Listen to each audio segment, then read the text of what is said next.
నేటి ఆత్మీయ మన్నా. దేవునికి స్తోత్రాలు. అందరికీ వందనాలండి. అందరూ బాగున్నారండి? నిత్యము ప్రార్థన చేసుకుంటున్నారా? మీకు అవకాశం ఉన్నప్పుడల్లా ఉపవసించి మరీ ప్రార్థన చేసుకోండి. దేవుడు అద్భుత కార్యాలు జరిగిస్తాడు. వాక్యం చూసుకుందామండి. లూకా సువార్త 2వ అధ్యాయం 36, 37 వచనములు. ఆషేరు గోత్రికురాలును పనూయేలు కుమార్తెయునైన అన్నా అను ఒక ప్రవక్త్రి ఉండెను. ఆమె కన్యత్వం మొదలు 7 ఏండ్లు పెనిమిటితో సంసారం చేసి బహుకాలము గడిచినదై 84 సంవత్సరములు విధవరాలయ్యుండి దేవాలయము విడువక ఉపవాస ప్రార్థనలతో రేయింబగళ్ళు సేవ చేయుచుండెను. ఎంత గొప్ప ధన్యతో కదండి. ఆమె జీవితంలో ఆమెకి ఇంకేమీ లేదు, దేవుని యందు ప్రార్థన, ఉపవాసము, సేవ తప్ప. ఆమె ఆ విధమైన జీవన విధానం కలిగి ఉన్నది కాబట్టి ఆమె అంతలా ఆశీర్వదింపబడుతూ మనందరికీ ఒక మాదిరిగా ఆమెను గురించి వ్రాయబడటం జరిగింది కదండి. దానియేలు కేవలం అల్పాహారాన్ని మాత్రమే తీసుకుంటూ 3 వారాలు అంటే 21 రోజులు ఉపవసించి ప్రార్థించగలిగాడు. బిగినర్స్ సమయంలో ఫాస్టింగ్ ప్రేయర్ విధానం ఇదండి. అలాగే ఎజ్రా ఆహారం తీసుకోకుండా నీళ్లు మాత్రమే తీసుకుంటూ ఉపవాసం చేశాడు. ఇది ఫుల్ ఫాస్టింగ్ ప్రేయర్ విధానం అండి.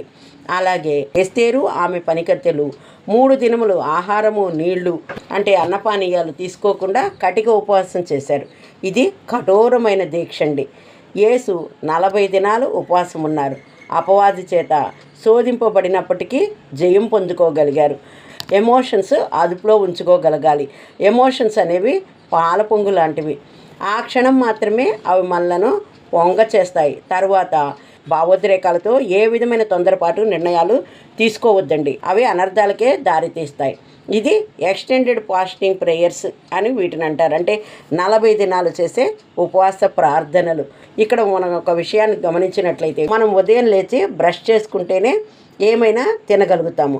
అలా కాక అసలు బ్రష్ చేసుకోకపోతే ఏమీ తినలేము కదా.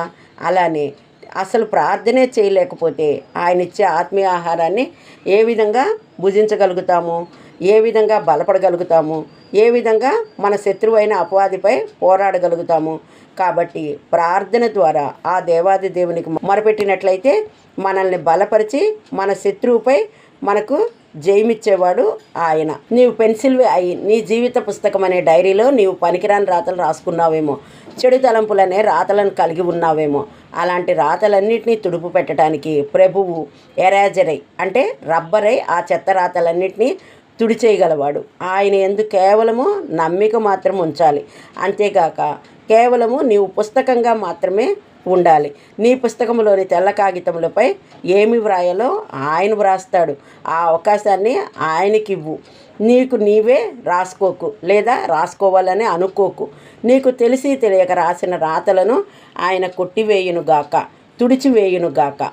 అలాగే ఉపవసించి ప్రార్థించి ఆయన చేత ఆశీర్వాదాలను పొందుకునే వారంగా ఉండాలి. ఉపవాస ప్రార్థన అనేది నీ జీవితంలో ఒక భాగమైపోవాలి. ఏ సమయమైనా ఉపవసించగలగాలి. నీ అవసరాల కోసం కాకుండా దేవుని యందు ఆత్మీయతలో ఎదగటం కొరకు ఉపవసించగలగాలి. నిత్యము ఉపవాసములతోనూ ప్రార్థనలతోనూ దేవునితో సహవాసం కలిగి ఉండాలి.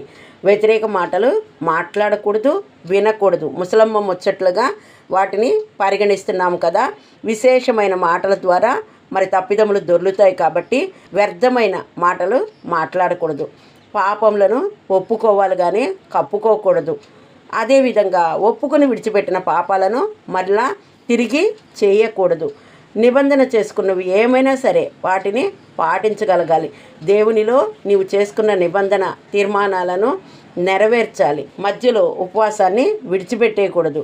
దేవునికి ఇవ్వాలనుకున్న సమయాన్ని ఆయనకే ఇవ్వాలి కానీ ఆ సమయాన్ని నీ స్వంత పనుల కోసం కేటాయించుకోవాలని ఆలోచన కలిగి ఉండకు. చెడ్డ విషయాల కొరకు అనగా ఇతరులకు కీడు జరగాలనే ప్రార్థనలు అస్సలు చెయ్యకు. అవి ఎంత మాత్రము ఫలించవు సరికదా, నీకే కీడును తెస్తాయి.